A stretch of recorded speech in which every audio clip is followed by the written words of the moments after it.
pistoletazo de salida, obviamente simbólico, del coloquio con este primer taller. Tenemos a 3 de los 4 comunicantes que teníamos anunciados: a Eduardo Ballesteros, a quien tengo a mi derecha, a Blanca Meneses a mi izquierda y a Gennady Neper en el extremo izquierdo de la mesa. Para no complicarnos, vamos a seguir el orden que está en el programa mismo, por lo cual voy a dar la palabra en primer lugar a Eduardo Ballesteros, perdona, que viene de la Universitat Autónoma de Barcelona y que nos presenta una comunicación titulada «Vivir libres o morir combatiendo, la insurgencia magnovista y sus métodos de acción revolucionaria 1917-1921». Cuando tú quieras. Hola, buenos días a todas y a todos. Bien, como ha comentado el compañero, soy Eduardo Ballesteros y bueno, yo os vengo a presentar un poco la Revolución Magnovista, que es una parte de mi tesis doctoral. Es un movimiento de carácter cercano al anarquismo que se desarrolló en Ucrania, en una zona concreta de Ucrania, durante la Guerra Civil Rusa y un poquito antes. Y bueno, si bien es un movimiento muy interesante, tampoco es muy conocido, ¿no? Aquí en esta primera diapositiva vemos su bandera, que dice algo así como «Muerte a todos los que se interponen en el camino de la libertad del pueblo trabajador», que ya viene a dar pistas por dónde iban los tiros ideológicamente este movimiento. Antes de empezar, sí que me gustaría ubicar geográficamente el movimiento. Se desarrolló en la zona, como podemos ver, en la zona sureste del actual territorio de Ucrania. En su momento de máximo apogeo, en cuanto a superficie, llegó a abarcar entre 60 y 70.000 kilómetros cuadrados y entre 7 y 7,5 millones de personas. Es decir, fue un movimiento de dimensiones considerables y que tuvo su desarrollo propio dentro del contexto de Guerra Civil Rusa y de Revolución Bolchevique, ¿no? Y bueno, como digo, pese a las dificultades del momento, fue una revolución triunfante. El escenario en el que se ubica pues, sería Ucrania en un imperio ruso en decadencia. La Revolución de Febrero, entre muchas otras cosas, fue importante por la libertad, la amnistía de los presos políticos. Y para el caso concreto de Ucrania, la Revolución Bolchevique pues, influyó en el sentido en que el Tratado de Brest-Litovsk cedió Ucrania a alemanes y austrohúngaros, con la consecuente ocupación militar del territorio. En ese momento estaba la Rada Central, el autogobierno ucraniano allí, alemanes y austríacos lo depusieron e impusieron una dictadura bajo el mando, una dictadura títere, bajo el mando de este hombre que vemos aquí, Pablo Skoropadsky, que pasó a conocerse como el Hetmanato de Skoropadsky. Entonces, en este contexto es donde se empieza a desarrollar este movimiento magnovista, el cual pues, no tiene mucho sentido hablar sin comentar esta persona, Néstor Ivanovich Magno. Él fue uno de los principales activos del movimiento y que le dio nombre, su apellido dio nombre al movimiento magnovista. Él nació en una aldea de esta zona sureste de Ucrania, concretamente en Guliái-Polé. Nació en 1888 y desde jovencito pues, empezó a interesarse por el anarquismo hasta inscribirse en un grupo anarcocomunista de su ciudad natal, y eso lo llevó a ir a la cárcel en 1910 y fue uno de los presos políticos que salió en 1917. Volvió a su ciudad natal en un contexto donde los campesinos, en su gran mayoría campesinos pobres y sin tierras, pues tenían ese deseo ancestral de querer acceder a la gestión de la tierra, no solo en esa zona, sino en grandes partes del Imperio Ruso en general. De hecho, desde la Revolución de Febrero se habían producido ocupaciones de tierra en esta zona de Guliái-Polé y alrededores, donde se desarrolla el movimiento. También hubo ocupaciones de tierras y Néstor Magno, cuando vuelve a su ciudad natal, se vuelve a inscribir en el grupo anarcocomunista y organiza un sindicato de campesinos en el cual se inscriben todos los campesinos, o casi todos los campesinos sin tierras de su ciudad de Guliái-Polé, ¿no? Lo mismo pasa por ciudades y aldeas cercanas a esta zona de influencia.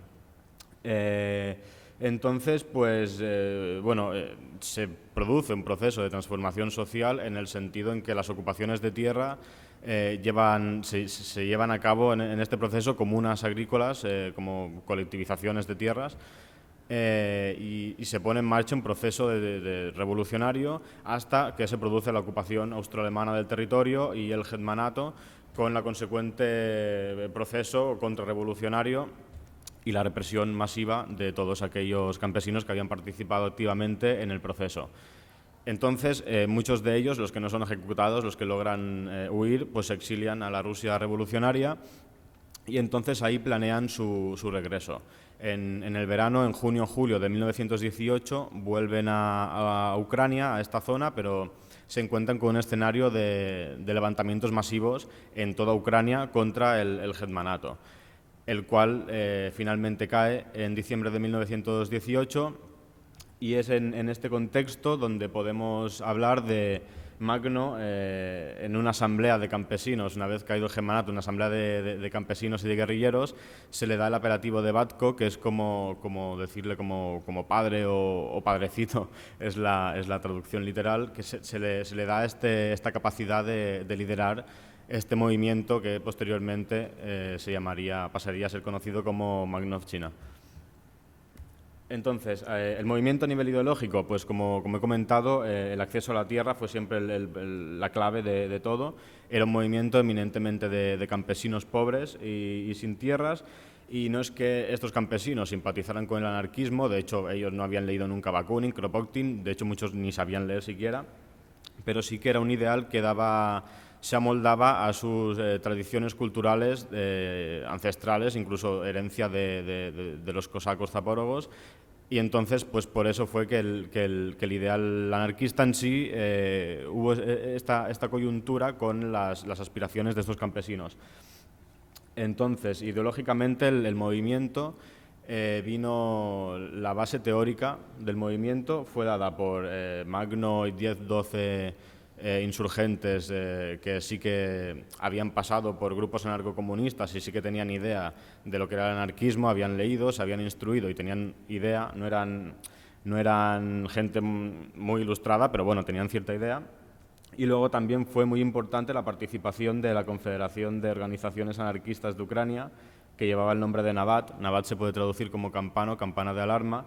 Aquí tenemos dos de los principales participantes, Piotr Chinov y Volin. Fue sobre todo Volin el mayor intelectual dentro de todo el movimiento magnovista, y fueron los que dotaron de un corpus teórico al proyecto. Ellos y los principales insurgentes, 10 o 12 no más, fueron los que le dieron esta base teórica, la cual, sin embargo, fue llevándose a cabo a medida que también se llevaba a cabo la práctica. Es decir, teoría y práctica fueron un poco de la mano, y los soviets libres eran la base de este proyecto. Es decir, soviets que a nivel local gestionaran la vida social, económica y laboral. Libres lo decían en el sentido en que tenían que estar, no tenía que haber interferencias de partidos políticos en estos soviets. Y bueno, a medida que se desarrolla el movimiento en sí durante la guerra civil, se van celebrando congresos, siempre y cuando las circunstancias lo permiten, congresos donde había representantes y delegados de todas aquellas poblaciones en las cuales el ejército magnovista, la influencia magnovista estaba presente, y donde habían asambleas, debates y un poco se ideaba el programa. Entonces se creó un organismo llamado el Soviet Revolucionario Militar, que era como el máximo órgano de dirección del movimiento, y el cual debía encargarse de poner en práctica todo aquello que se debatía en los congresos.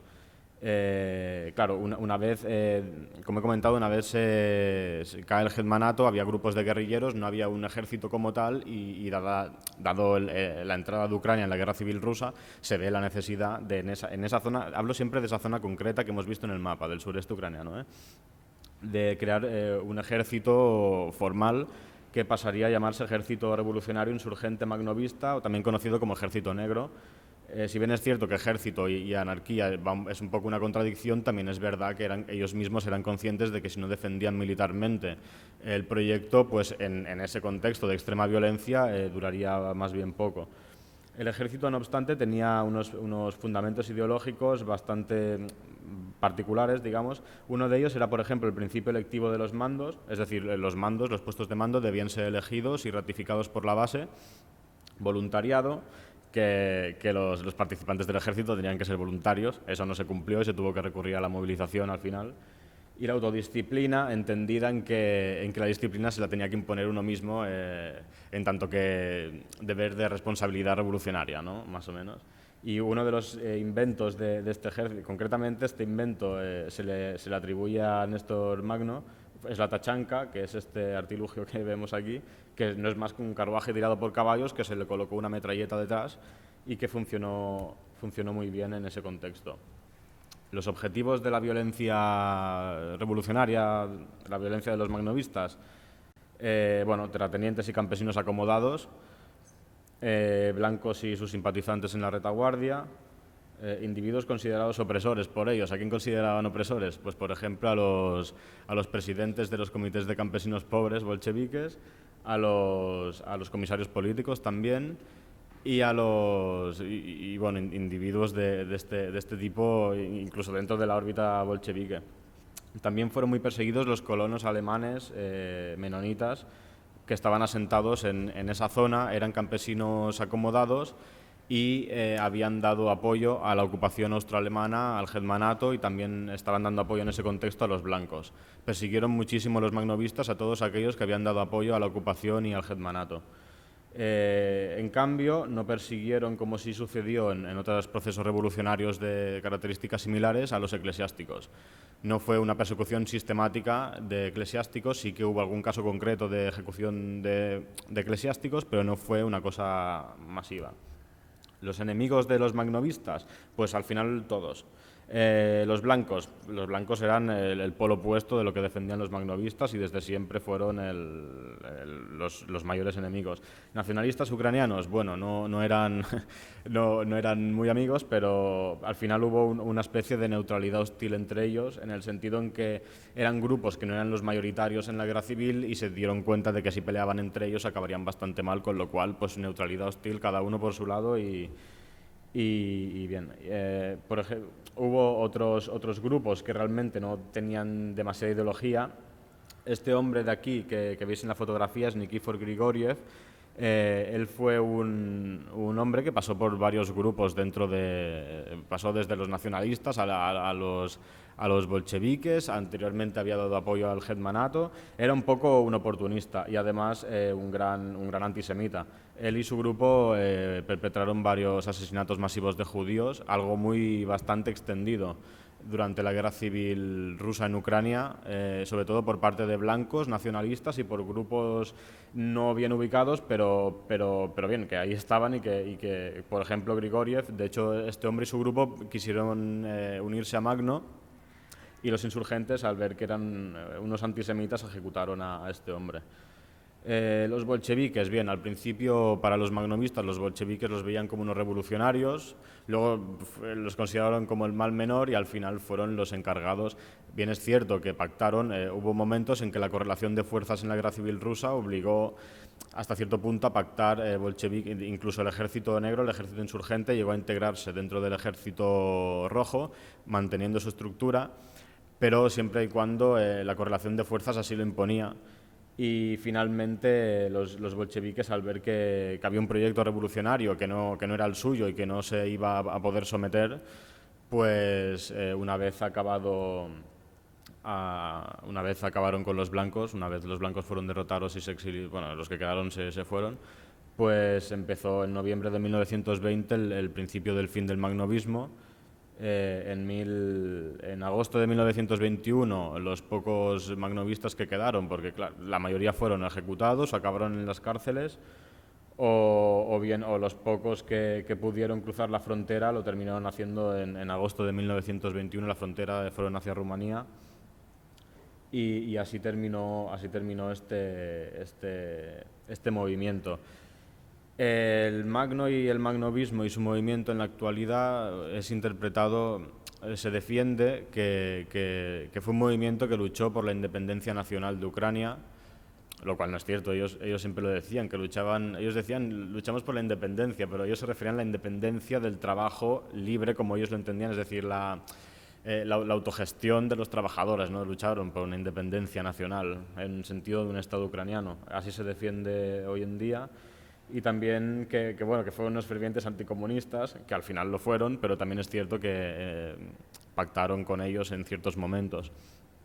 Y bueno, en principio he titulado esta conferencia como Vivir libres o morir combatiendo, porque hay una frase de Magno que escribe en sus memorias que me inspiró, ¿no?, para poner este título, porque realmente fue lo que terminó pasando, ¿no?, que ellos se ceñieron a su programa y al final lo querían llevar a cabo. Los bolcheviques no quisieron, porque era un programa revolucionario que no se ajustaba a las directrices de bolcheviques, y finalmente pues así terminó, ¿no? Dice así: vivir libres y construir una nueva vida social basada en la libertad, la igualdad y el trabajo libre, o perecer en la lucha contra aquel que quiera obstruirnos en la realización de este objetivo espléndido. Y bueno, en definitiva, ahora si hay alguna... Espero haberme podido expresar correctamente. El desarrollo de este proceso es bastante laborioso de explicar en tan poco tiempo, y si tenéis algún tipo de duda, algún tipo de cosa que queréis que concrete, pues ahora lo hablamos. Muchas gracias.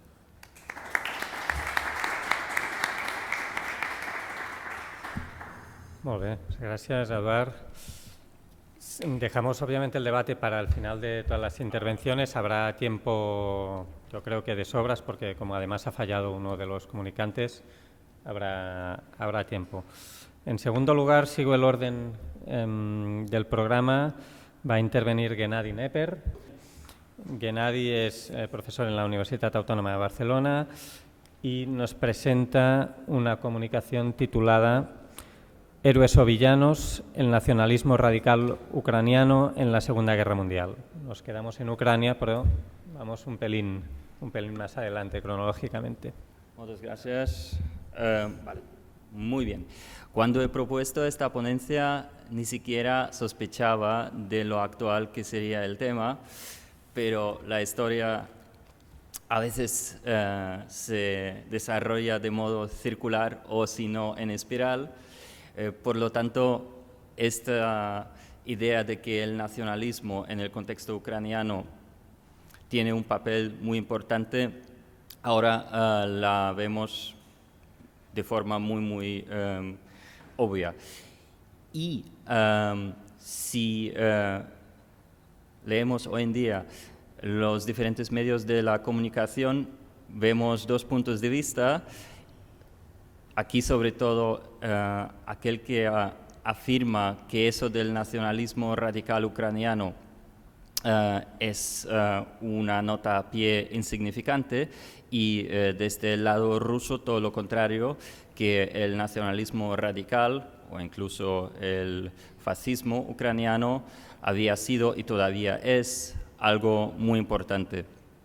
La verdad, como tantas veces, está en el medio, y como vamos a ver ahora, en los años 20, 30 y 40, este movimiento y esa gente ha tenido una importancia significativa, y los que hoy en día podrían llamarse radicales nacionalistas en Ucrania se remiten muy activamente a esta época.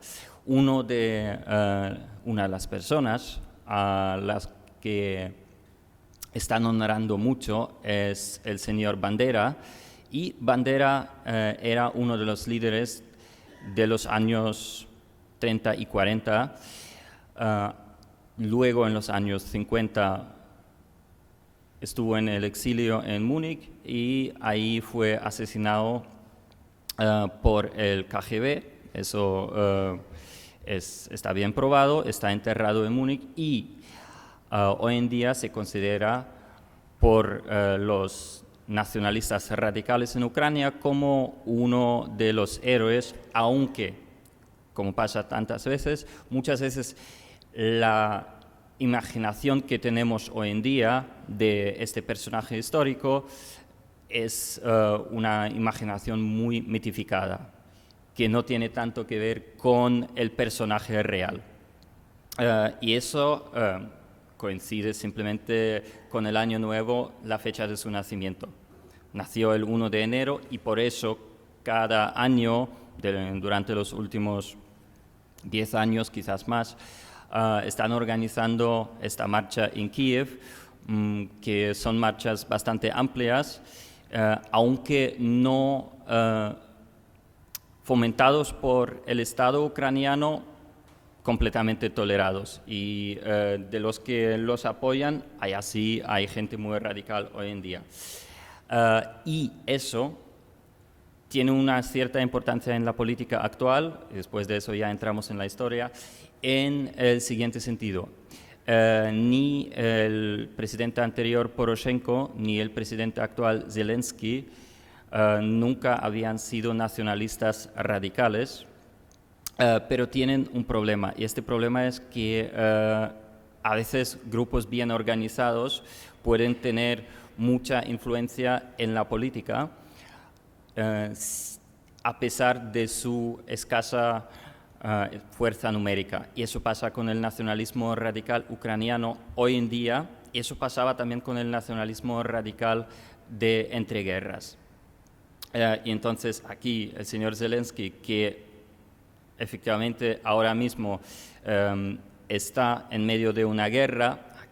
Aquí tenemos un fotograma de sus tiempos cuando ejercía de presidente en una serie, siendo actor todavía.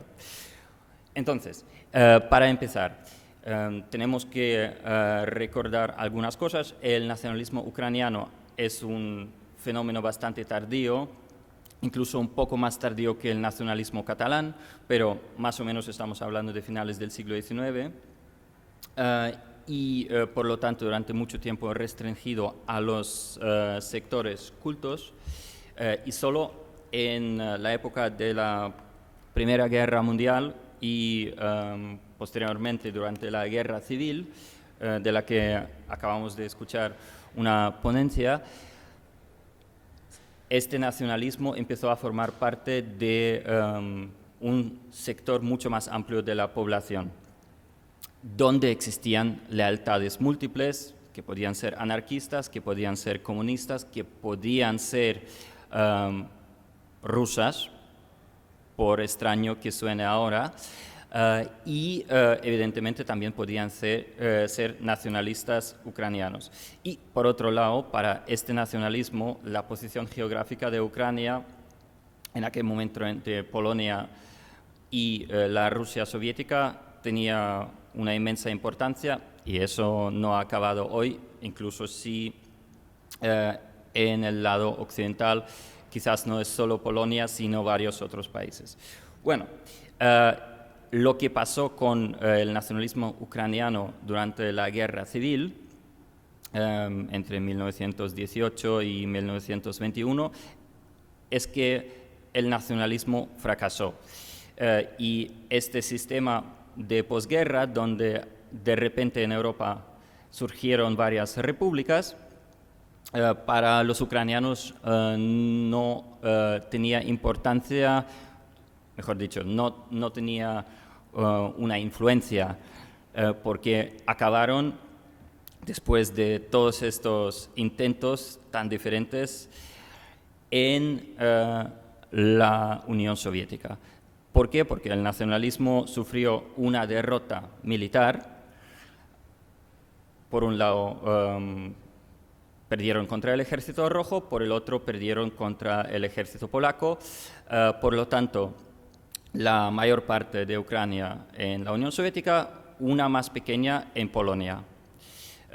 Y esto llevó en la época inmediatamente posterior a la guerra civil de aquellos momentos al siguiente movimiento.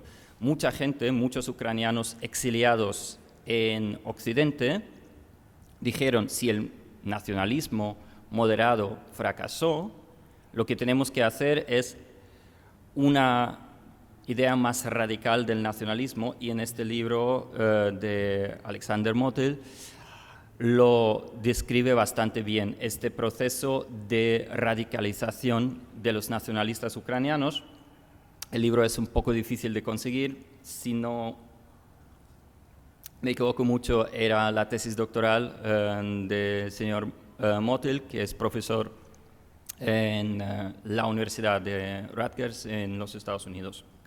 Entonces, en este proceso tenemos varios personajes importantes. Este es probablemente el personaje más importante para el nacionalismo radical, también nacionalismo integral de aquel periodo, el señor Dontsov. Dontsov es un personaje muy interesante. Nació en el 1883 en la ciudad de Melitopol, que se encuentra precisamente en aquella zona donde luego Makhno y los anarquistas ucranianos tenían su centro, muy cerca de Gulaipole, y es una zona rusófona. Ahora mismo está ocupada por el ejército ruso en el conflicto actual. Y su concepto, que él estaba desarrollando en los años 20, no es precisamente nacionalsocialista ni fascista en sentido estricto, pero está muy cercano de todos estos movimientos de extrema derecha que estaban muy en boga en los años 20 y 30 en varias partes de Europa. Es decir, él está simplemente dentro de una oleada muy amplia.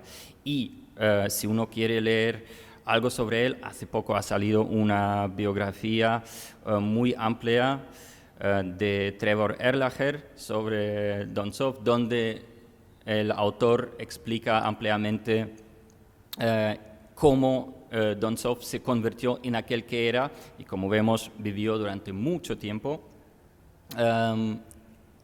Falleció en Montreal, en Canadá.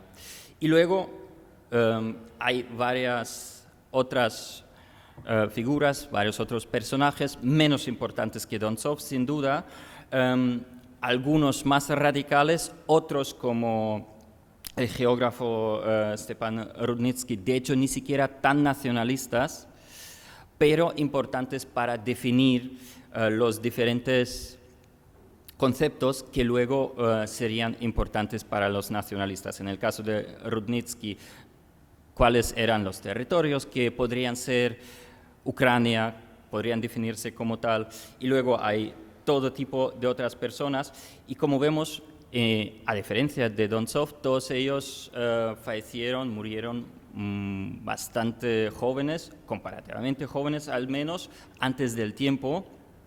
En muchos casos, Rudnitsky como víctima del estalinismo y los otros tres siendo nacionalistas, Zyborski, Lipa y Kolodzinski durante la Segunda Guerra Mundial. En algunos casos sabemos quién mató a quién, en otros casos ni siquiera lo sabemos porque las lealtades eran tan complejas y además estábamos en la Segunda Guerra Mundial en medio de una guerra civil y de guerrillas también dentro de ese enorme conflicto. Entonces, ¿qué es lo que pasa aparte de la ideología? Aparte de la ideología, los que perdieron las batallas de la guerra civil fundan, en este caso en Praga, también utilizan Viena como una de sus bases, la llamada Organización Militar Ucraniana, con 2.000 miembros en el 1922, y el jefe es un antiguo oficial del ejército austrohúngaro, que en aquellos momentos hasta cierto punto colaboran con la Abwehr alemana, reciben ciertas cantidades de dinero y la organización militar ucraniana es tan solo una pieza pequeña donde uno dice, a ver qué tal, si se puede desestabilizar la Unión Soviética. Por otro lado, los ucranianos en la Unión Soviética también intentan construir su nacionalismo ahí, cosa que al final no les sale bien. Y en Polonia también están muchos ucranianos ahí, pero sobre el terreno tienen el problema de que los polacos intentan desde el principio establecer una jerarquía muy clara donde los ucranianos están en segunda fila. Lo que sí es importante, en el campo de los propios nacionalistas ucranianos tampoco hay unidad. Estos nacionalistas radicales también tienen escisiones, unos son jóvenes más radicales en torno a Bandera y los otros son un poquito más gradualistas. Y entonces, incluso en los colores, eso se refleja. El rojo y el negro en aquellos momentos se ven como colores revolucionarios, y entonces este grupo más radical de los jóvenes que tienen experiencia de trabajo subversivo sobre el terreno, adoptan estos colores, y cuando empieza la Segunda Guerra Mundial, primero están divididos. En parte están bajo el control alemán, en parte bajo el control soviético, porque la Ucrania occidental pasa a ser soviética en esos momentos después del pacto Molotov-Ribbentrop. Entonces ya hay una experiencia de represión por los dos bandos, menos por el lado alemán, porque los alemanes en parte están pensando en lo siguiente. Cuando invadimos la Unión Soviética, piensan los alemanes, ¿qué hacemos con los ucranianos? Y no tenemos testimonios muy concretos, pero más o menos la idea es, si no nos va bien desde el principio el ataque contra la Unión Soviética, quizá podamos echar la mano de los nacionalistas ucranianos. Y gente como Bandera y sus vices, sus tenientes como Stetsko, están pensando, eso podría salir si aprovechamos el momento. Lo hacen, proclaman un Estado ucraniano independiente poco después del comienzo de la guerra entre la Unión Soviética y la Alemania nazi, después de la invasión nazi, pero a los alemanes no les gusta nada esa autonomía ucraniana, y encima en algún momento ni siquiera tienen la necesidad del nacionalismo ucraniano porque el ataque contra la Unión Soviética les resulta súper exitoso. Lo que pasa entonces es que los ucranianos están entre dos fuegos, ¿no? entre dos aguas. Y no saben qué hacer. Y entonces, en una guerra de aniquilación por parte de la Wehrmacht y las demás unidades alemanas, eso se convierte en una guerra de todos contra todos, donde los nacionalistas radicales ucranianos son tan salvajes como todos los demás, en algunos casos quizás más, en otros menos, pero es una guerra de guerrillas donde básicamente no hay quien se salva, y perpetran masacres, ese ejército insurreccional ucraniano, UPA, y sin embargo, siendo unos guerrilleros exitosos para los pocos recursos que tenían, evidentemente no pueden obtener ningún tipo de victoria por la simple razón de que no tienen ningún tipo de apoyos exteriores.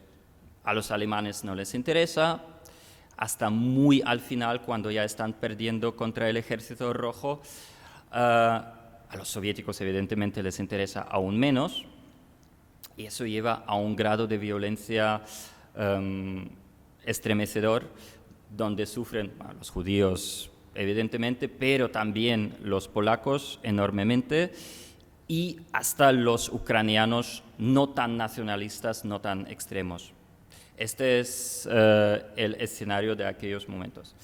Y eso acaba en lo siguiente: pierden contra todos, y para el orden de posguerra, Ucrania ni siquiera estaba considerada como una pieza independiente. Estaba claro que aquello iba a formar parte de la Unión Soviética, y es más,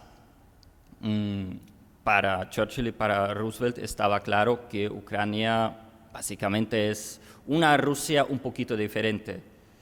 El discurso actual que escuchamos desde Gran Bretaña y desde Estados Unidos es algo que surgió más bien después de la caída de la Unión Soviética.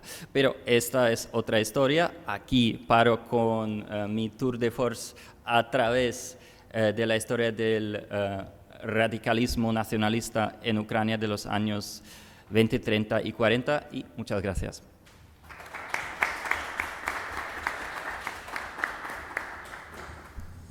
Muchas gracias, Gennady. Y ya cerramos el taller o las intervenciones desde la mesa de comunicantes con Blanca Meneses, que viene de México, de la Universidad Iberoamericana y de CONACYT, si lo cito correctamente, sí, y que nos presenta una comunicación que se titula La caricatura política como dispositivo crítico frente a la derecha radical europea en la revista Futuro, 1933-1946. Bueno, buenos días. Lo que voy a presentar es una investigación que realicé durante el 2019, mientras estaba realizando mi curso de maestría, y también porque estuve en los archivos de la biblioteca Vicente Lombardo Toledano, ahí en la Ciudad de México. Entonces, como ya mencionaron, lo que voy a hacer en esta investigación es visibilizar el material gráfico. También quiero aclarar que, bueno, mi formación es de historiadora del arte, entonces va a tener esa perspectiva. Entonces, en este caso voy a retomar las caricaturas que se publicaron a lo largo de las páginas de la revista mexicana Futuro, que fue un dispositivo que marcó la historia intelectual mexicana y sobre todo la época postrevolucionaria mexicana. Las caricaturas que presento cuestionaron las coaliciones de ultraderecha como el nazismo y el fascismo, y también en la época pues la izquierda mexicana enfrentó estas coaliciones como esa posibilidad de llegada en el territorio mexicano. Entonces, antes de centrarme en mi objeto de estudio, que es la revista y las caricaturas, pues es importante mencionar algunas características estéticas, políticas y artísticas de la caricatura. También es un medio que nos invita a provocar sensaciones, afectos que van de la empatía al odio, pueden ridiculizar un personaje o exagerar determinados acontecimientos. A veces reflejan la realidad y otras construyen diversos imaginarios que son reapropiados por los lectores, consumidores y posteriormente son reproducidos.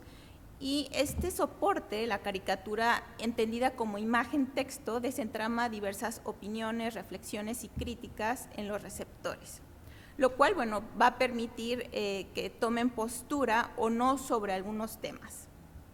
Ahora bien, aquí voy a centrarme un poco sobre la historia general, breve, de la caricatura en México. Bueno, antes que nada, el investigador Fernando Ayala Blanco menciona la caricatura en México como esta poderosa arma política.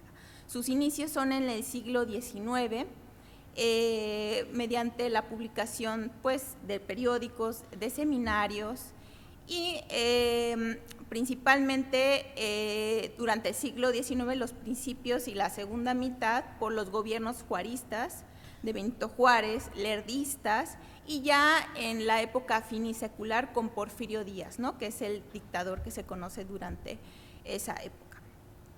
Los moneros, como se acostumbró a nombrar a los caricaturistas, se consideraron importantes mediadores de las élites y de la clase popular. También compartieron interpretaciones varias sobre la realidad social.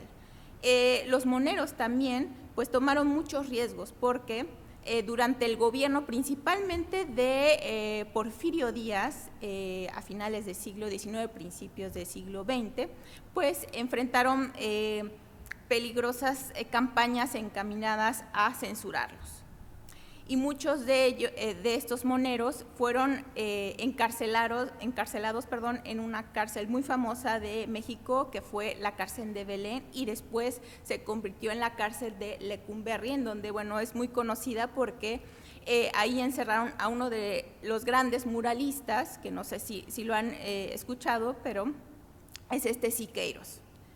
Bueno, ya en la época posrevolucionaria, entre 1917 y 1920, estos moneros pues ya fueron un poco más conscientes de los castigos, ¿no?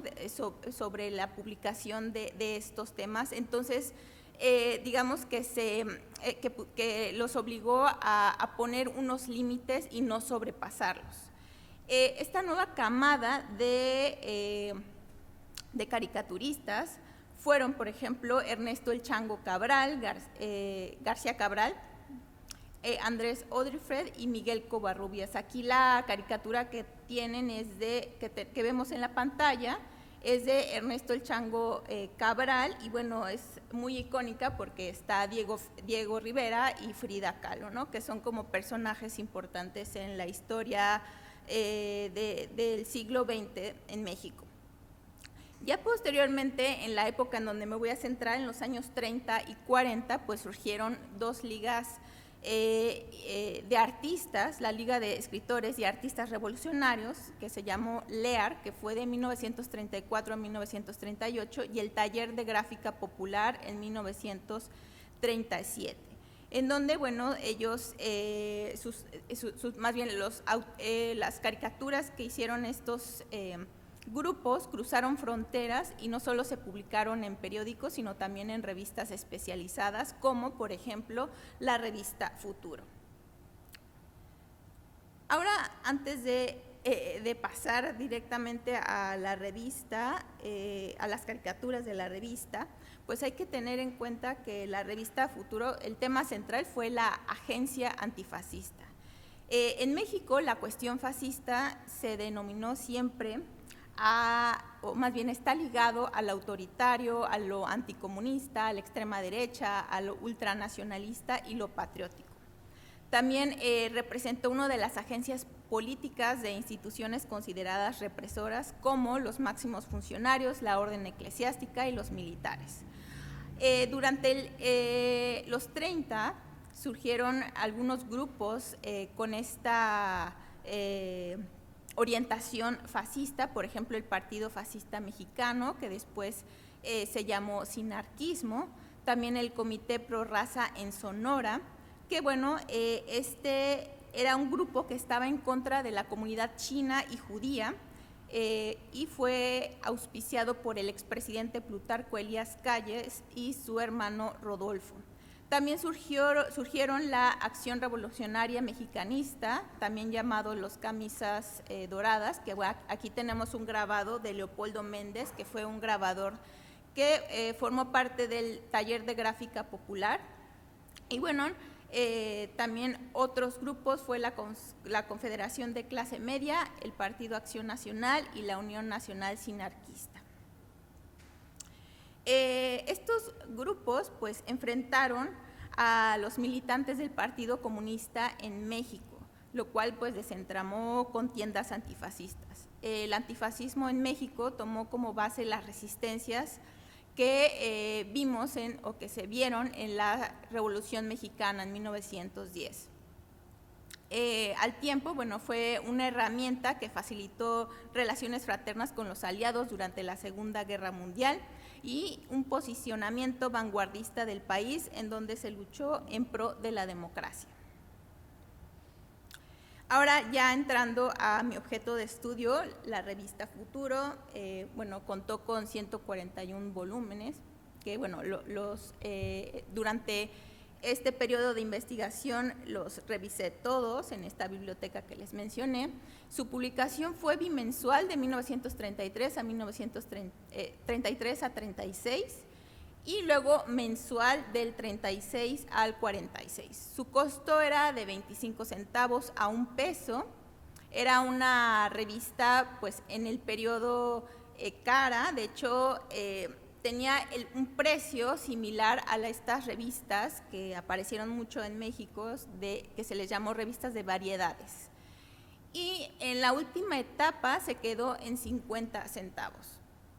Esta revista tuvo el apoyo de la Universidad Obrera de México y sus secciones fueron, bueno, el cuadro de honor, en donde se dedicó a comunicar todas estas injusticias que los trabajadores y los obreros acontecieron cuando se encontraron pues desprovistos de las fuerzas de las organizaciones sindicales.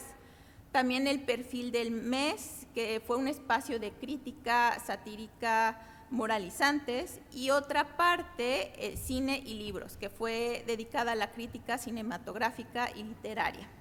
Esta parte o esta sección del cine fue muy importante porque permitió la gestión de ciclos de cine en un cineclub que organizó la Universidad Obrera de México. Y además ahí proyectaban estas películas de Eisenstein, de este ruso que se dedicó a fomentar la cuestión del montaje, ¿no? Que fue muy importante en México durante los años 20 y 30.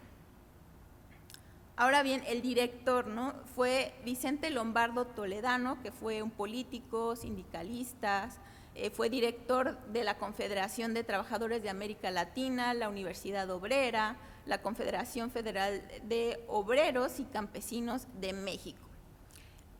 A través, pues, de estas instituciones difundió esta agencia antifascista entre intelectuales mexicanos y exiliados extranjeros. La revista Futuro fue creada, pues sí, por intelectuales de clase media. Sin embargo, su lector o sus receptores fue heterogéneo, ¿no?, porque estaba integrado por estos grupos de clase media, pero también estos grupos, más bien por la clase más vulnerable, como fue la trabajadora. Además, esto era importante porque el material gráfico de esta revista es muy rico y es justamente las caricaturas. Y esto permite que, pues, la clase trabajadora pueda recibir más fácil la información. Ahora, los contenidos, pues, el contenido visual son litografías, silografías, dibujos, fotomontajes, caricaturas, grabados de los más importantes artistas mexicanos más importantes: Leopoldo Méndez, el caricaturista Luis Audirac, Miguel Covarrubias, el fotógrafo Agustín Jiménez, el pintor y director de cine Emilio Amero, el cartelista Joseph Renaud, que fue exiliado español, el muralista Siqueiros y el fotomontador Enrique Gutmann. Otros más y poco conocidos fueron Santos Balmori, Luis Arenal, Gonzalo Paz Pérez, entre otros. Y bueno, aquí yo destaco la cuestión de la participación de las mujeres, porque también una de mis áreas de investigación son los estudios de género, ¿no? Y aquí está la participación de artistas y escritoras como Lola Álvarez Bravo, que, bueno, siempre se conoce como la esposa de de Álvarez Bravo, que es un fotógrafo muy importante en México, pero Lola tiene también su producción fotográfica muy importante. Angélica Arenal, que fue esposa de Siqueiros, y Blanca Lidia, que fue también una crítica política y escritora. Entonces, también la cuestión, la participación de las mujeres también se ve en un artículo que encontré en estas páginas de Futuro, que se llamó La mujer española lucha contra el fascismo, ¿no?, de la española Ofelia Domínguez, que es muy importante también aquí la participación de los exiliados españoles. Las visualidades antifascistas, ahora, bueno, aquí yo hice un tipo de curaduría, ¿no?, de acuerdo a las caricaturas que yo encontré. Aquí la primera parte son estas caricaturas que revelan más bien están en contra de Hitler, del Führer. Y bueno, Vicente Lombardo Toledano en sus páginas pues menciona este desacuerdo con este dictador en una cita que aquí pongo, que lo encontré en la revista, en donde lo menciona como un dictador absoluto, como un asesino de los líderes más valiosos, de intelectuales, de pensamiento avanzado, también que destruyó los periódicos antifascistas, Y bueno, está muy larga, pero ahí evidentemente muestra que Hitler no es aceptado por justamente los intelectuales y políticos mexicanos. Y bueno, otra parte que encontré es Hitler ridiculizado. Aquí es un Hitler simiesco, un Hitler simio. Tenemos pues dibujos y caricaturas de Santo Balmori. Por ejemplo, en la portada de la revista Futuro vemos a un Hitler, pues sí, simiesco, que en la parte de abajo está como aplastando unos cuerpos, tiene una bayoneta y además está sosteniendo justamente unas tablas de la ley, ¿no? Que son con los 10 mandamientos inscritos, solo que aquí los redacta de una forma diferente, en donde dice: amarás a Hitler sobre todas las cosas, incendiarás, mentirás, robarás y matarás. Otro ejemplo de este Hitler simio tenemos con esta caricatura que está en un grabado de Gonzalo Paz Pérez, en donde, bueno, tiene este leitmotiv simiesco y, bueno, se parece mucho tengo esa referencia del King Kong de 1933, de este filme, de esta película de los estadounidenses Merian C. Cooper y Ernest B. Schweitzer. Y bueno, aquí Hitler aparece con unos dientes filosos y sus ojos desorbitados. Está la esvástica tatuada en su pecho y tiene una especie de bayoneta en la mano derecha. También, siguiendo con esta caricatura, tenemos en la parte de abajo unos personajes. Tenemos al sumo pontífice de este lado. También tenemos a un burgués que está sosteniendo unas monedas y en la parte central de la caricatura vemos como la representación, pues sí, del comunismo. Vemos a dos trabajadores, un obrero y un campesino. Ambos están sosteniendo un libro que, bueno, hace ilusión al manifiesto comunista, y también se ubican los símbolos representativos como la hoz y el martillo.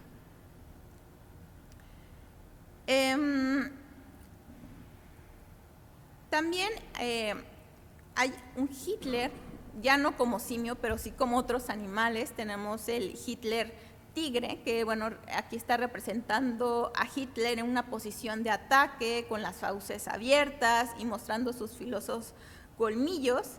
Esta caricatura se llama El sanguinario tigre de Europa, de Luis Audirac. Y bueno, refiere a todos estos actos inhumanos asociados al exterminio de los judíos. Y también del otro lado tenemos al Hitler perro, ¿no? Que se muestra también con unas grandes fauces, colmillos puntiagudos y salivando. Esta caricatura es de Javier Guerrero. Y bueno, vemos que en la parte de abajo de Hitler también tiene un montón o unos cuerpos apilados, y también está en una de sus piernas un tipo de bayoneta o de arma. Y finalmente, pues la resistencia antifascista. Aquí yo muestro pues caricaturas concernientes a los peligros del expansionismo nazi en el territorio latinoamericano. Tenemos este dibujo, esta caricatura de Lozano, en donde se muestra pues a un charro, que es el estereotipo mexicano. Tiene también unos rasgos pues indígenas, y lo que está haciendo este charro pues es justamente aventando a este cerdito, representando al nazismo, ¿no? Como estos dibujos de resistencia para que no entre en el territorio mexicano. Y también tenemos otra ilustración, otra caricatura, en donde se muestra un puño levantado, en donde, bueno, refleja como esta lucha del pueblo elevado y vigilante, y está, digamos, como golpeando a este símbolo nazi. Y ya para concluir, bueno, lo que vimos aquí es que en las páginas de Futuro se observó pues un material visual invaluable. La caricatura política destaca pues por su picardía, pero también por su ironía, y también dadas estas condiciones estéticas de la revista, se facilitó la recepción de los mensajes relacionados con la agencia antifascista. Las caricaturas políticas encontradas en la revista Futuro criticaron pues en su mayoría al Führer, a Hitler, a partir de todas estas noticias que llegaban de los exiliados extranjeros, entre españoles y también alemanes, demostrando así la construcción de varios imaginarios. En la actualidad, bueno, siempre me gusta como terminar mis ponencias centrándonos en lo que está pasando actualmente. Y bueno, aquí yo puse el caso de Brasil porque estuve viviendo una temporada en Brasil y estoy muy enterada de lo que pasa ahí. Y bueno, aquí justamente en América Latina el regreso de este tipo de ideologías se ha ido intensificando a partir, pues en el caso de Brasil, este pasado dictatorial de los años 60 y 70.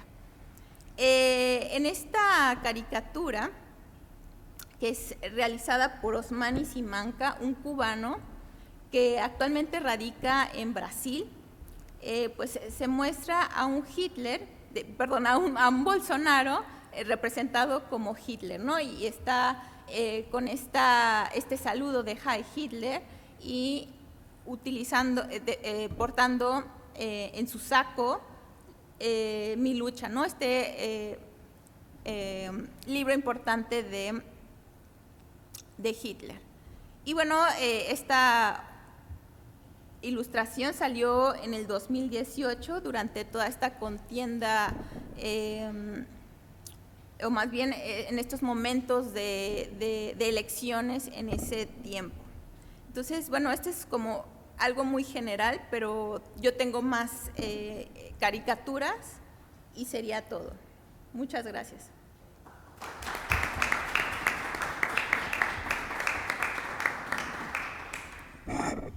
Muy bien, muchas gracias, Blanca.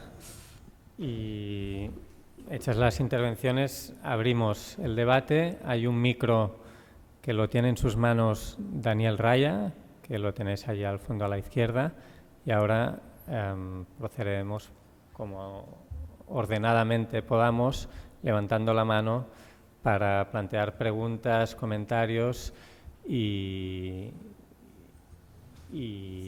tener un poco de debate. Hola, buen día. ¿Se ve?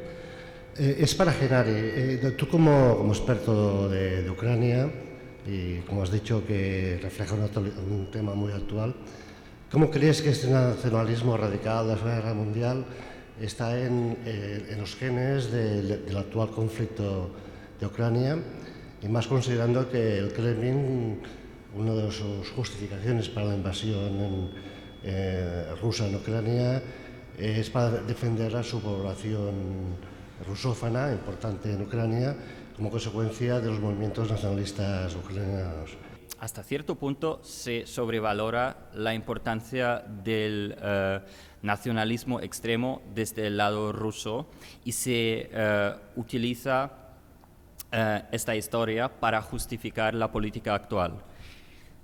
Dicho esto, la influencia de aquellos que se identifican con el nacionalismo extremo de entreguerras en la Ucrania actual ha sido palpable y yo creo que bastante palpable en los últimos, digamos, 8 o 10 años en la política ucraniana. Eso no quiere decir que el presidente y el gobierno ucraniano sean nacionalsocialistas, tal como a veces puede escucharse en según qué propaganda. Pero eso quiere decir que su política muchas veces ha sido condicionada por esos radicales y que el propio Zelensky, que ha sido elegido con el mandato de buscar una solución pacífica en la región de Donbass, no ha podido actuar tal como se propuso al principio porque ha tenido resistencias nacionalistas en Ucrania no dentro del gobierno, pero quizás desde la calle. Ya sabemos que hay muchas maneras de presionar políticamente, de gente que le dijeron, señor presidente, modere su discurso o tendrá problemas en el interior. Y eso llevó a una situación donde ambos bandos, el ucraniano y el ruso, han ocupado posiciones, llamémoslas intransigentes, en ese conflicto, y allá donde existían posibilidades para unas soluciones negociadas, optaron por posiciones maximalistas, lo cual nos llevó a esta situación horrible que vivimos ahora. En cuanto a los que están ahora en Ucrania, seguramente la mayoría de la población, la mayoría de los ciudadanos en Ucrania no podrían identificarse ni de cerca con esos planteamientos radicales de entreguerra, y tampoco con los que siguen a estos planteamientos, que nunca han conseguido más del 10% en ninguna votación parlamentaria. La pregunta es, sin embargo, ¿puede un grupo pequeño numéricamente influir en la política?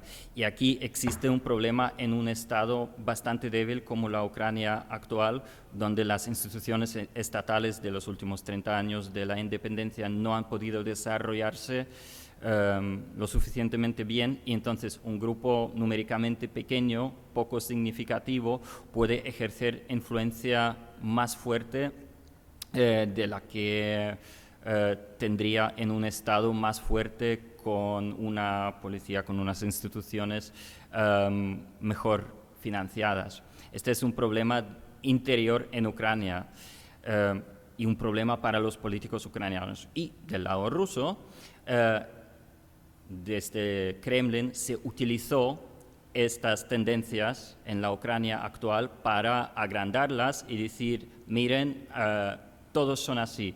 Y miren cómo el propio presidente ucraniano no puede hacer lo que quiere hacer porque lo están empujando los radicales ucranianos.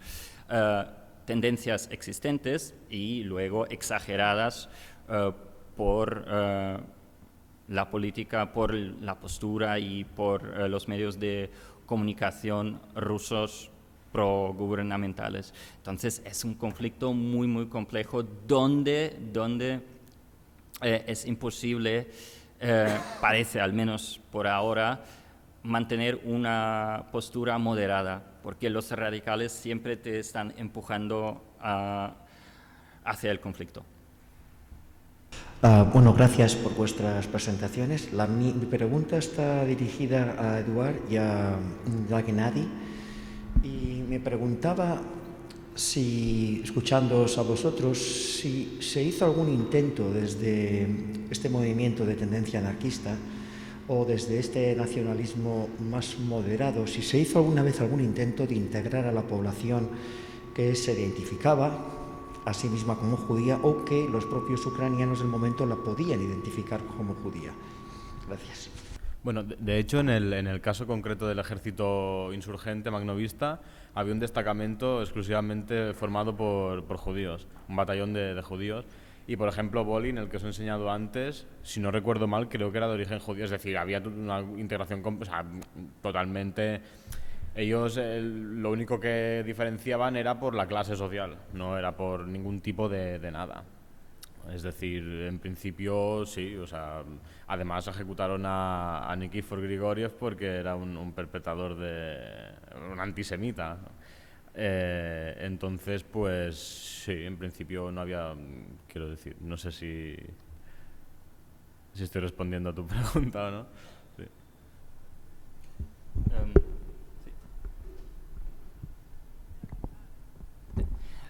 Sí, yo creo que Eduardo lo ha explicado muy bien en cuanto a la situación de la guerra civil, donde diferentes grupos lo estaban manejando de maneras muy diferentes, y probablemente la atracción de del comunismo en aquellos momentos, también quizás del anarquismo, consistía precisamente en el hecho de que no querían saber nada de estas diferenciaciones del antiguo régimen. La religión, la etnicidad, el discurso evidentemente era un discurso liberador donde todos podían ser iguales, y esa es la promesa, y por lo tanto ha habido tantos judíos del lado de la revolución, desde los líderes, pasando por los intelectuales y evidentemente también los soldados de a pie.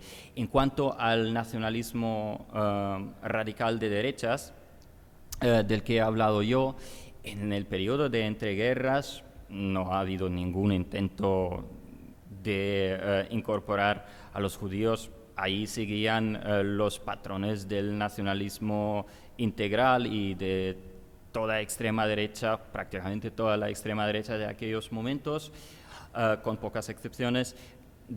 El judío es el enemigo, o si no, el enemigo no puede ser uno de nosotros. Eso es lo mínimo. Y por lo tanto, a ver, el antisemitismo no era nada inusual ni nada políticamente incorrecto, si utilizamos este término de forma anacrónica en aquellos momentos. A nadie le preocupaba sobremanera. Se convirtió en algo que no se podía hacer después del Holocausto, después del 45. Y eso creó para los nacionalistas radicales de derechas en la Ucrania actual un problema, porque sí podían ser antirrusos. Eso no suscita ningún tipo de reacción en Occidente, por ejemplo, pero ya no se puede ser antisemita y antijudío. Entonces suavizaron su discurso antijudío y lo suavizaron hasta tal punto que ahora, en la Ucrania actual, si te adscribes a la causa de la independencia ucraniana, ya no les preocupa mucho si la persona es judía o no lo es, y eso, sin embargo, también se explica por lo siguiente. Años 20, 30 todavía es una sociedad bastante tradicional, campesina, con todo lo que implica eso y con todas las estratificaciones sociales. Ahora es una sociedad modernizada, urbana, donde estas diferencias de origen y de religión se han nivelado.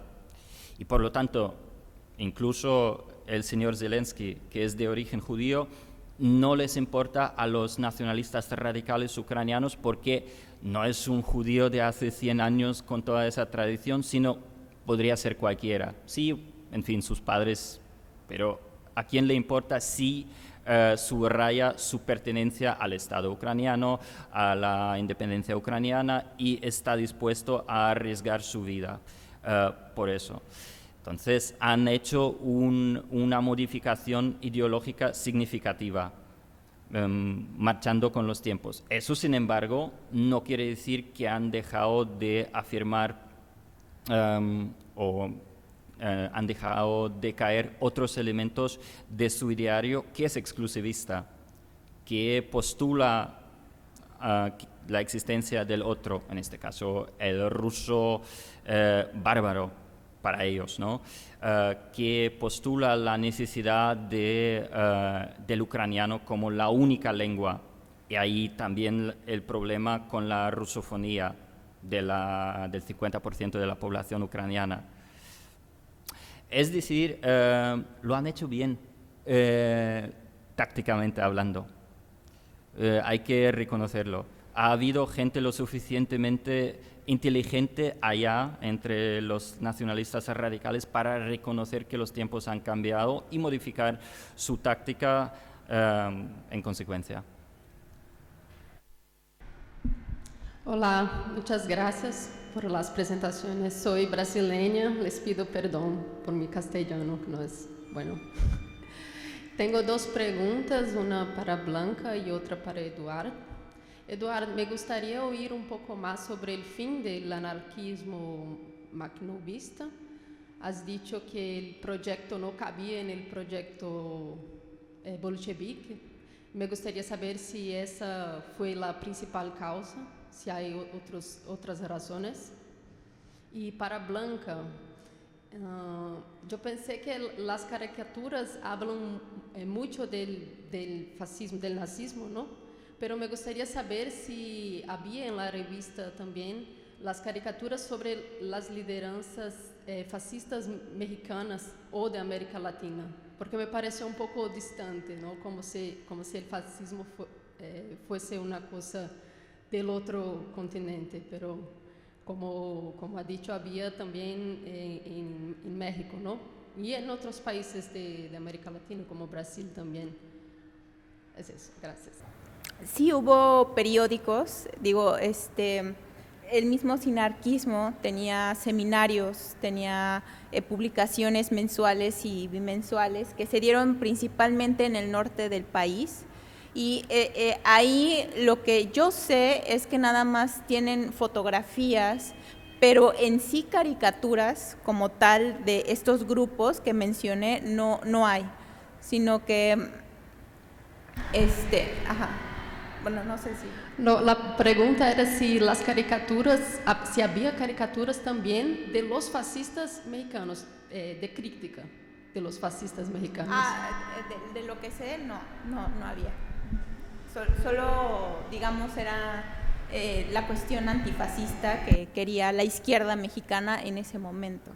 Después, bueno, ya en los años 40 y 50, con el cambio de los presidentes, como que esta izquierda mexicana se fue debilitando y ya no fue como funcionando de la misma manera, pero sí en los años 30 se conoce, este México postrevolucionario se conoce como muy militante y gracias pues a estos grupos intelectuales.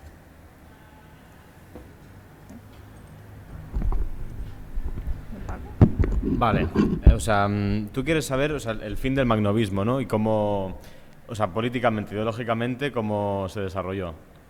A ver, a los bolcheviques nunca, a los líderes bolcheviques, a Trotsky, por ejemplo, de hecho, Trotsky afirmó una vez que prefería que ganasen los blancos la guerra civil antes de que el magnovismo siguiera ahí.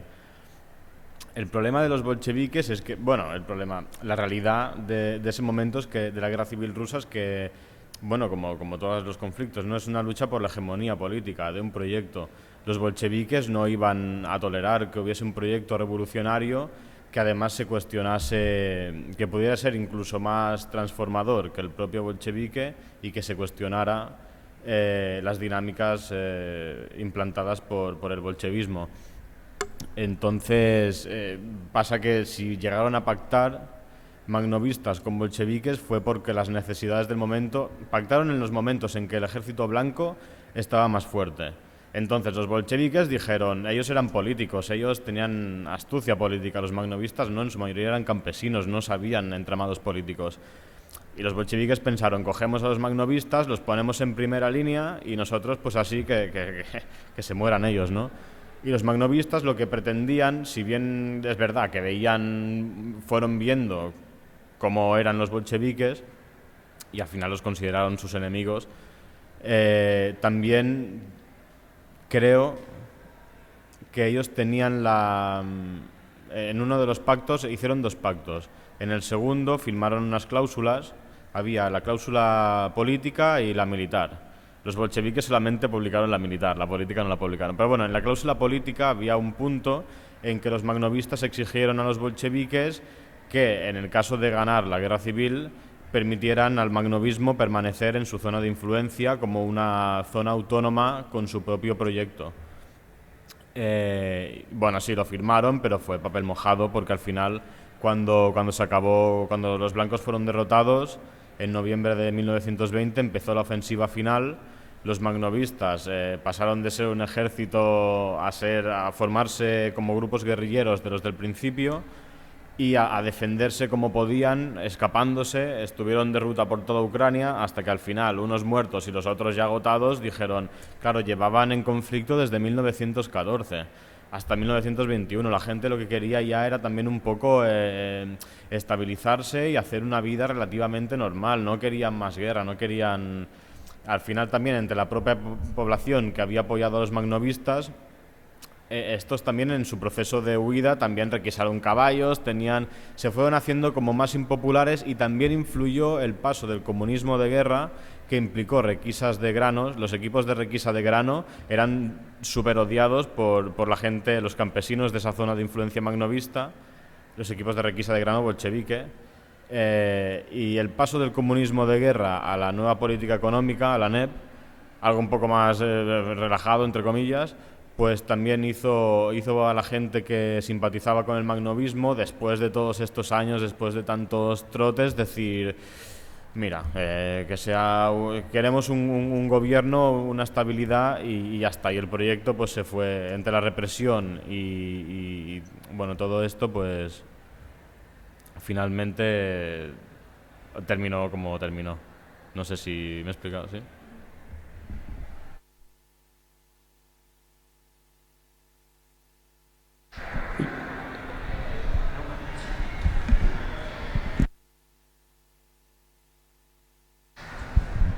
Sí, dues preguntes, una per l'Eduard. Has parlat abans d'aquest encaix puntual de l'exèrcit negre, l'exèrcit roig. Si el pots aprofundir una mica i la padronització que va tenir. Val? I llavors pel Gennadi, dues coses. Has parlat de la incidència del nacionalisme radical. Val? Evidentment a nivell electoral és ínfima o molt escassa, però sí que ha marcat l'agenda política. Llavors us volia preguntar sobre si això comença amb la revolta de Maidan, és a dir, sense la seva presència... La revolta de Maidan, és a dir, si el paper va ser rellevant llavors, perquè sense ells hagués acabat en no res, i després també la guerra al Donbass, l'enviament de voluntaris. Això per una banda. I la segona és sobre Bandera, que és un personatge controvertit, va lluitar contra tot, aquesta guerra tots contra tots. Primer, quan el govern el declara heroi nacional, que després el tribunal ho anul·la, si tots els grupuscles o formacions de dreta radical o extrema dreta, és a dir, Svoboda, Pravi-Sector o fins i tot el moviment Azov de Viletsky, com utilitzen la figura de Bandera, si té el mateix nivell? S'ha de tenir en consideració que tot va anar molt influït per la correlació de forces durant la Guerra Civil. L'exèrcit negre no va pretendre mai estar integrat dintre de l'exèrcit roig. Passa que va haver-hi certs moments que, com comento, quan els blancs estaven més forts van tenir que passar pel tubo, diguéssim, i al final, doncs, clar, es van integrar, va passar a ser una divisió de l'exèrcit roig. De fet, en alguns moments, Vladimir Antonov-Ovchenko, que era el comandant del Frente Sur, ¿no? Si no m'equivoco, era el comandante del Frente Ucraniano. Del Frente Ucraniano, que es deia Frente Sur, doncs va ser el que va estar al mando d'aquesta divisió. Llavors, el tema és que ells sempre van mantenir la seva independència relativament, o sigui, seguien amb aquesta estructura dels mandos escollits per la base. Clar, el voluntariat ja es va veure que no es podia portar a pràctica. Clar, això als bolxevics no els agradava. Ells el que feien era enviar comissaris polítics per assegurar-se que... I de fet va haver-hi molts infiltrats de l'exèrcit roig que es feien passar per magnovistes al llarg de tot el periple. Volien que els magnovistes s'integressin a l'estructura organitzativa bolxevic, en tots els sentits. I ells van dir que no, i aquest va ser el principi del final. Va ser l'excusa dels bolxevics per dir no voleu, doncs ara us entrareu. I aquí va començar el final. Va ser sempre un pacte molt condicionat per les circumstàncies, i tot i que els magnovistes van intentar mantenir sempre la seva estructura interna, al final van acabar sempre jugant al joc polític. I bueno, va acabar com va acabar. No sé si contestat, sí. Vale, molt bé. Bueno, parlant de l'exèrcit roig, no és la primera vegada que des de Rússia cap a la Ucrània ve un exèrcit. Ara, l'exèrcit roig, evidentment, era un exèrcit revolucionari, però també venia des de Rússia, des de la Ucrània oriental cap a la Ucrània central, Kíev. És a dir, el que fa l'exèrcit rus ara ho poden fins i tot emmarcar en una història molt, molt llunyana. Evidentment és un joc, perquè el sistema Putin d'ara no té molt a veure amb l'exèrcit roig. Això és evident. Ara, la memòria popular hi és i la geografia tampoc ha canviat. Això és una connexió que els polítics d'ara poden utilitzar per les seves finalitats. Això com un afegiment del que has dit. Ara, sobre les preguntes. Sembla, pel que sabem sobre els disturbis de Maidan, que els partidaris del nacionalisme radical de dretes a Ucrània han jugat un paper molt important. Per què? Perquè, clar, era gent que tenia experiència de violència del carrer. També allò dels hooligans dels equips de futbol, que també moltes vegades, no només a Ucrània, tenen connexions amb grups d'extrema dreta. Llavors tenien aquesta experiència combativa i la van utilitzar en aquells moments del febrer de 2014, després de que hi havia acords entre el govern pro-rus i l'oposició pro-europea. Els radicals de dreta van dir no, això no és suficient i van seguir. Això sembla assegurat, o sigui, tenim la informació i és bastant clara. Llavors, clar, és una situació excepcional i en aquestes situacions excepcionals els actors millor organitzats tenen un poder excepcional. Una cosa diferent, però per explicar-lo, també la Revolució d'Octubre a Sant Petersburg en 1917. Els bolxevics tenien l'organització millor que la resta, per tant, podien actuar amb més eficàcia. És un factor important. No ho explica tot dels disturbis de 2013-2014 a Ucraïna, però sí és un factor important cap al final, sobretot. I el mateix dins del conflicte al Donbass. Una vegada més són grups millor organitzats al principi i ara una cosa interessant, segurament també grups que per raons ideològiques no tenien cap interès en que hi hagués cap mena d'acord amb els prorussos al Donbass. Això és un problema per qualsevol govern ucranià dels últims 8 anys i ara també. Fins i tot ara, potser hi ha gent al govern ucranià que estaven dient a l'abril vinga, és un desastre, però millor acabar la guerra ara. Però clar, tenen pressió dels altres sectors i això és una situació molt complicada pel propi Zelensky. Ara, sobre Bandera, una figura molt mitificada. Primer, clar, al 1941 als alemanys no li agradava gens que els ucranians, els nacionalistes ucranians, actuaven de forma autònoma i el propi Bandera va ser detingut i ara va passar temps a un camp de concentració, però com un privilegiat. Llavors, no feia cap mena de treballs forçats i tot allò, no. Era un prisioner al que es tractava bé. La idea era que els alemanys, els nazis, volien aïllar-lo políticament. Això és tot. I, si no m'equivoco molt, a l'any 44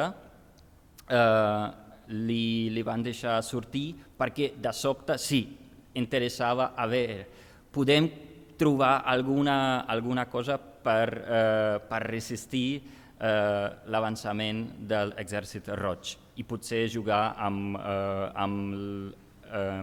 els nacionalismes, en aquest cas amb el nacionalisme ucranià, però ja era massa tard. I després del 44, llavors Bandera es va quedar a l'Alemanya Occidental, a les zones d'ocupació occidental, va acabar vivint a Múnich i no li preocupava gaire a ningú, sinó la KGB, que això sí, als 59 li semblava que era millor assassinar a Bandera com un perill nacionalista. I això es va convertir als anys 90, primer als sectors radicals, però ara cada vegada més, també per una població que no sap gens de la història, en un símbol. Primer apareixia als partits de futbol dels ultras, una imatge, una foto de Bandera enorme dels que es ven als estadis, no? Com, aquest és el nostre heroi.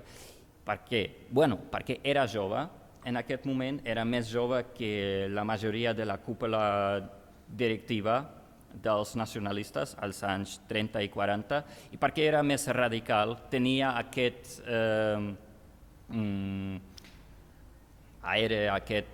aquesta fama d'actuar. I sí, evidentment participava en atacs terroristes als anys 30 a Polònia, en aquell moment, no? Als començaments. Llavors és com una imatge d'un rebelde, una imatge d'un que no parla sinó actua, i això és molt atractiu per la gent jove. I això explica la seva popularitat als anys 90 i als principis del nou mil·lenni, i ara de sobte pots dir, mira, és el rebel que feia molt per Ucrània, i la gent ja no es preocupa si formava part d'un grup que al final perpetrava crímens de guerra, el que importa és lluitava per Ucrània, no? I és aquesta imatge sense contingut el que ve molta gent al dia d'avui. Jo estic estudiant l'estètica de l'exèrcit popular republicà espanyol, i en tant que exèrcit revolucionari m'interessava aquelles estratègies que van adoptar com estratègies que òbviament eren de mobilització però sobretot d'enquadrament, intentant ser coherents amb aquella ideologia que havien defensar, etc. D'acord? I això, si és que has arribat a estudiar-ho, quines diferències i quines semblances trobem amb, per exemple, l'exèrcit bolxevic, que si bé és veritat que també s'identificava com a revolucionari, la cultura política era diferent, en tant que un era anarquista i el segon era comunista. Per tant, si poguessis desenvolupar una mica d'això fins allà on pugui arribar, doncs t'ho agrairíem. Moltes gràcies. A veure, el que és la meva tesi en si és la comparativa entre el projecte social magnovista, és a dir, la praxi social llibertària en aquest context que us he explicat, i la praxi social aquí a Catalunya durant la Guerra Civil. És a dir, és la comparativa d'aquests dos models, és a dir, fins a quin punt les complicacions, el que es va poder aportar a terme en un sentit estrictament anarquista, diguéssim, no? I com es va desenvolupar tot. Clar, llavors també el tema de l'exèrcit, si bé no és potser transformació social, també és un tema que interessa força, no? Clar, aquí a Catalunya el que va passar és que clar, tot va començar molt aventurero, no? Va començar tot de les milícies i al principi molta eufòria, i al final què va passar? Pues que es va formar un exèrcit regular normal. Revolucionari, el que es defensava a la rereguarda hi havia procés transformador, sí. Que l'exèrcit com a tal fos un exèrcit revolucionari, no sé si... Clar, a l'exèrcit estaven totes les forces antifeixistes. El tema és que en l'exèrcit roig era l'arma militar dels bolxevics.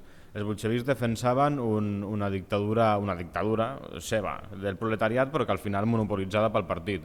És a dir, l'exèrcit roig era el partit bolxevic. Aquí, l'exèrcit d'aquí, hi havia gent de la CNT, de la FAI, fins dels rabassaires, hi havia gent de tot el...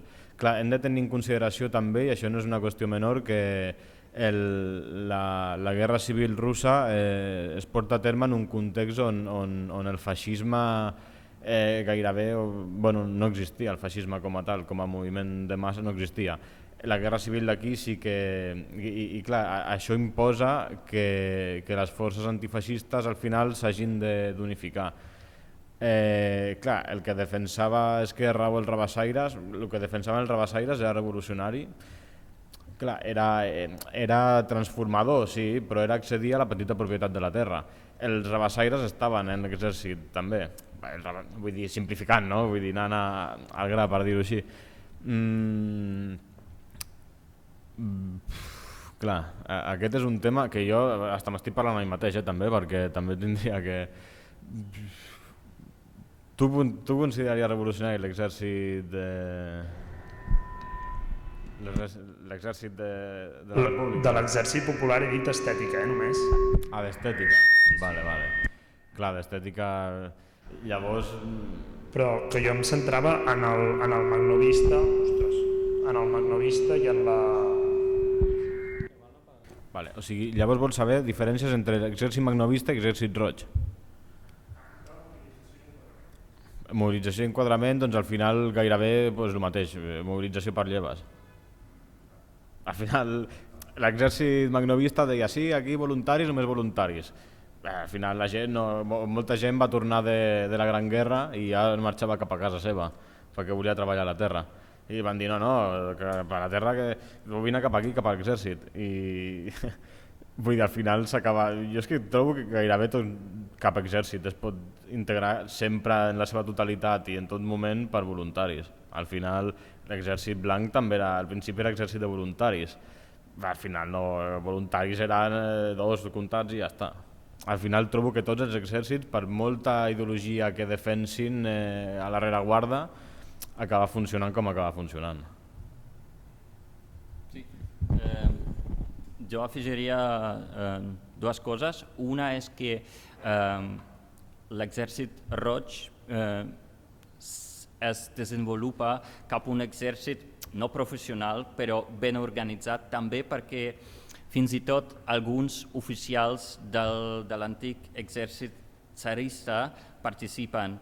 Els joves oficials que ven que hi ha una possibilitat de pujar dins de l'exèrcit roig aprofiten d'aquesta possibilitat. Això no passa amb l'exèrcit magnovista. Això és una diferència molt marcada i jo diria que molt important per explicar l'èxit de l'exèrcit roig.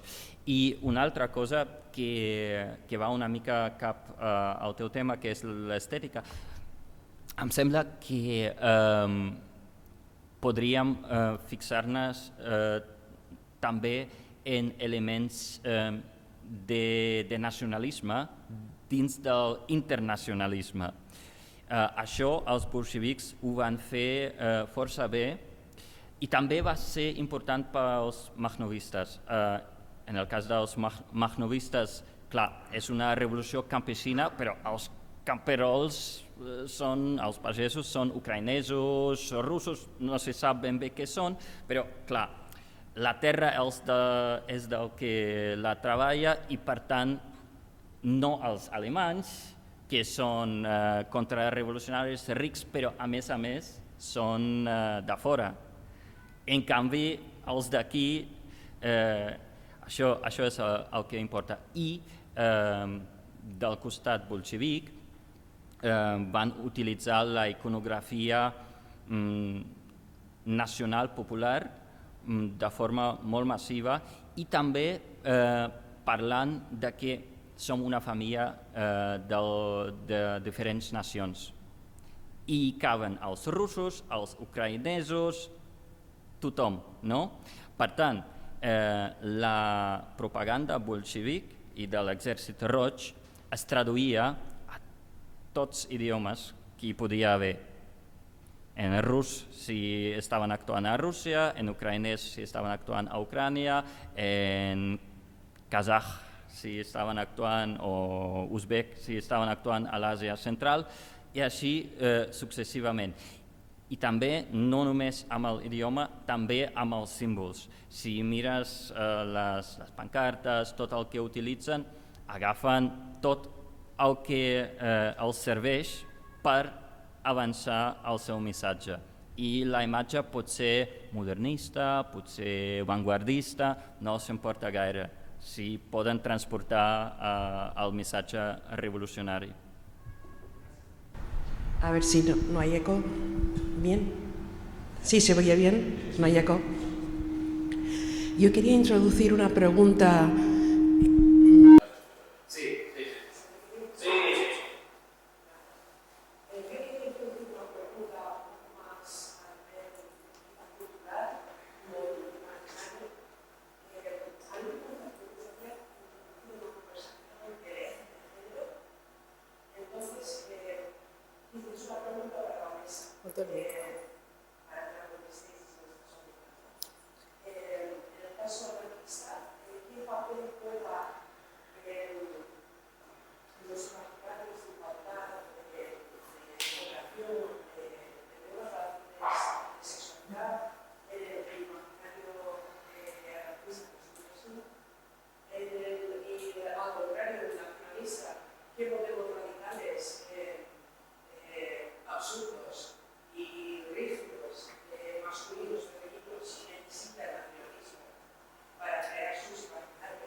En mi presentación mencioné algo, porque sí, yo estoy muy familiarizada con los estudios de género. En la revista participaron estas 3 mujeres, Argelia Arenal, Blanca Lidia y finalmente Lola Álvarez Bravo, ¿no? Fueron 3 mujeres artistas y escritoras que de hecho tuvieron mucha influencia de todo, y lo vuelvo a mencionar, de los exiliados extranjeros, específicamente de los españoles, ¿no? No mencioné todo el artículo, pero hay artículos de esta mujer, Ofelia Domínguez, española, que habla mucho sobre el papel de la mujer fuera de la casa, ¿no? Del espacio doméstico, como este agente participativo en la vida pública y más en todos estos grupos de intelectuales, ¿no? Y fue cuando estas 3 mujeres empezaron a escribir, que son pocos los artículos que tienen, pero para mí es importante, y más en los años 30, ¿no? Que las mujeres mexicanas están comenzando a exigir esta igualdad de derechos, también a esta participación activa en el espacio público y en todas estas instituciones que tienen que ver con la lucha, ¿no? La lucha sindical. Entonces creo que va comenzando en los años 30, ya en los años 40, pues la participación es mayor, y esto viene hasta los 50 con el voto, ¿no? Que en donde ya participan estas mujeres como en este proceso político. Entonces creo que va poco a poco, lo vuelvo a repetir, pero sí tiene una gran participación, y más de escritoras y de artistas, ¿no? O sea, está el caso muy famoso, y lo menciono aquí porque creo que, no sé si aquí es mediático, pero en Latinoamérica el caso de Frida Kahlo es muy, muy mediático, ¿no? Y de hecho la han utilizado al personaje como un ícono del feminismo, que bueno, ella, Frida Kahlo, no está muy asociada al movimiento, pero sí tiene esta ideología, esta conciencia, ¿no? de género. Entonces, creo que sí, en los años 30, a partir de Frida Kahlo y de estas artistas y escritoras que mencioné, se va cultivando estos feminismos mexicanos, latinoamericanos.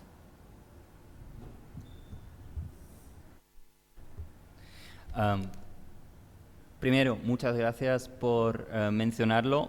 Lo voy a investigar más de lo que podré contestarlo ahora porque no me he metido en este aspecto hasta ahora, al menos no mucho. Algo, sin embargo, podré decir sobre aquello que pasaba, por ejemplo, en los años 20, 30 y 40. Por un lado, se trataba evidentemente de un mundo de los hombres, antiguos combatientes de la guerra civil, la organización militar ucraniana y también posteriormente la organización de los nacionalistas ucranianos. Al mismo tiempo, sobre el terreno se trataba de un movimiento que se autodefinía como rebelde, revolucionario y recogía, quizás ni siquiera lo sabían, pero recogía la tradición del radicalismo en el Imperio ruso, que tenía un componente muy fuerte de la participación femenina en los ataques terroristas contra los zares en el siglo XIX. Entonces, entre aquellos que participaban en la preparación de los atentados y los actos subversivos de los radicales, nacionalistas radicales ucranianos de los años 30, en Polonia, por ejemplo, también había mujeres jóvenes de edad de estudiantes o hermanas de los que se estaban implicando en estos movimientos, y también quizás el hermano mayor lo hacía y las hermanas le seguían.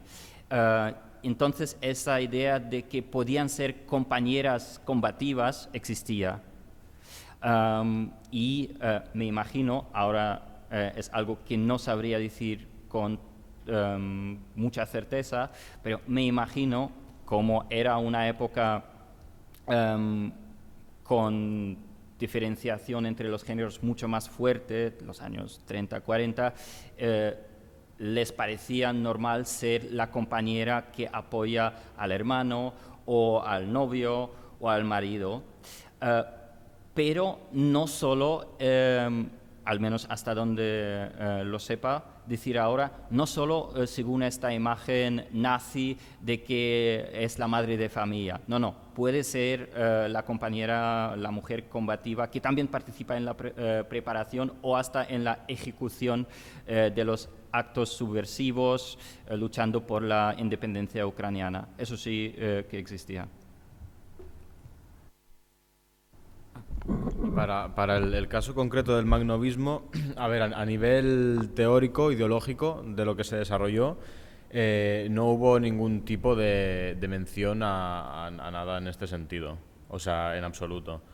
De hecho, la sociedad, esa sociedad en la que se desarrolló era una sociedad extremadamente machista, y sí que es cierto que las mujeres participaron en el movimiento, sobre todo en el servicio de inteligencia, en un servicio de inteligencia rudimentario, en el sentido en que decían dónde estaban los enemigos, escuchaban conversaciones y un poco pues así.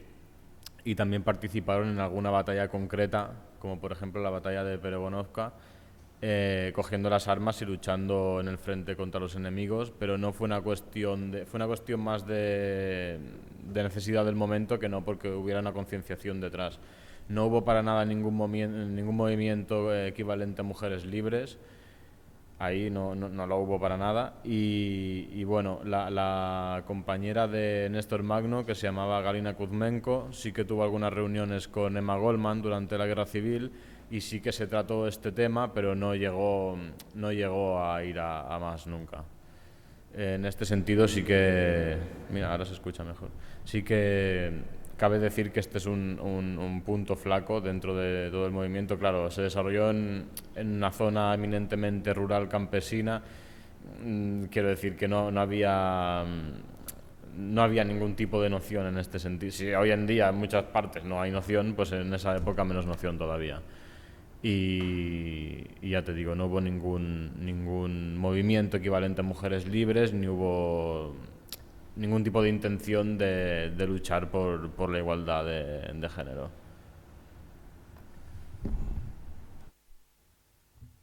Muy bien, estamos casi al límite, pero dado que el debate ha basculado principalmente en la parte izquierda de la mesa, tenía un par de curiosidades para darle un poco más la palabra a Blanca.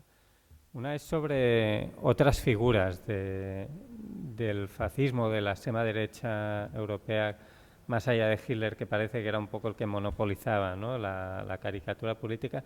Si había más diversidad de caras públicas identificadas, ¿no?, como representantes del fascismo. Y la segunda curiosidad es más de tipo cronológico. Igual tú como historiadora del arte no le prestas tanta atención, pero me genera curiosidad, al final la cronología que tomas es bastante amplia, y te quería preguntar si hay, o si tú percibes cambios en la percepción de la revista respecto al peligro que representa el fascismo para América Latina. Bueno, gracias por tus preguntas. La primera es, revisando pues todos estos volúmenes, encontré algunas sobre Himmler y sobre Goering, pero no eran eran como 2 o 3 caricaturas. Creo que Hitler era como la figura que ellos querían atacar, que querían criticar y ridiculizar. Y justo lo ridiculizaron como pues animal, como lo mencioné, como simio, como tigre, incluso hay una como burro. Entonces creo que el punto del director de la revista, Vicente Lombardo Toledano, era justamente atacar esa figura, ¿no?, que para México sí representaba como el posible expansionismo del nazismo alemán en México. Y sobre la segunda pregunta, creo que en algunas páginas, si bien la revista quería frenar esta posibilidad de expansión del nazismo, también estaba esta cuestión del intervencionismo estadounidense, ahora que lo mencionas, ¿no?, que se fue, digamos, en los años 30, como que se estaba, era un preámbulo sobre este miedo de Estados Unidos de entrar a México, ¿no? Y ya en los años 40, en los años 50, como que este emprendimiento estadounidense fue mucho mayor, y de hecho ahí viene una contradicción de Vicente Lombardo Toledano, porque los críticos que participan ahí, que son extranjeros y que también son mexicanos, empiezan a ver como, sí, criticar esta intervención de Estados Unidos. Incluso hay críticos brasileños en donde critican este intervencionismo, o sea, como que también hay un preámbulo, creo yo, sobre las dictaduras, ¿no?, de las dictaduras de los años 60 y 70. Entonces, creo que, volviendo a Lombardo Toledano, te digo, si bien estaba esta cuestión del intervencionismo, posteriormente Toledano estuvo participando con instituciones estadounidenses, ¿no?, con críticos, con políticos estadounidenses. Entonces ahí, de hecho, la figura de Lombardo Toledano, si bien fue un sindicalista, un político crítico de todos estos movimientos, finalmente, no sé, y es lo que pasa con algunos intelectuales mexicanos, como que se van hacia el otro lado, muy radical, y están ahora, lo que dicen de Lombardo Toledano es que se volvió a este bando de la derecha, o sea, posteriormente. Entonces, o sea, por ejemplo, otro caso de José Vasconcelos, este director de la Secretaría de Educación Pública en principios de los años 20, que también militó, ¿no? O sea, que hizo acciones, agencias para que tienen que ver con la militancia, pero posteriormente este personaje ya participó en periódicos y también en instituciones, digamos, de origen o de germen nazista. Entonces creo que también hay una cuestión ahí de criticar a estos intelectuales, que si bien están en un bando, también hay que ver qué pasa después, ¿no? O sea, ¿por qué deciden irse del otro lado, ¿no? Como muy radical el cambio. Justamente he caído, que digo, ostras, se me ha pasado decírselo. Había un destacamento en esa zona que era comandado por una mujer que se llamaba María, la llamaban Marusia Nikiforova, que si bien no era estrictamente magnovista, no era un destacamento magnovista, sí que colaboró, era una mujer anarquista, colaboró con los magnovistas en muchos momentos. Y se me ha pasado y digo, deja que lo apunte, que de hecho gente perteneciente a este destacamento puso una bomba en la sede del comité del Partido Comunista en una reunión que tenían en Moscú, San Petersburgo, bueno, donde estuviera la sede. Depende del año. Pues que en 1919... Y habrá sido Moscú. Moscú, pues pusieron una bomba en la sede del Partido Comunista en una reunión que tenían, que iban ahí como jerarcas del partido, como vendetta, como venganza por la represión hacia los grupos anarquistas en Rusia. Gente del grupo de la María Nikiforova. Y hasta era solo por apuntarlo por... Muy bien, pues con este apunte final vamos a terminar. Como formo parte de la organización tenemos que dar ejemplo con los horarios. Muchas gracias tanto a Blanca como a Gennady como a Eduard.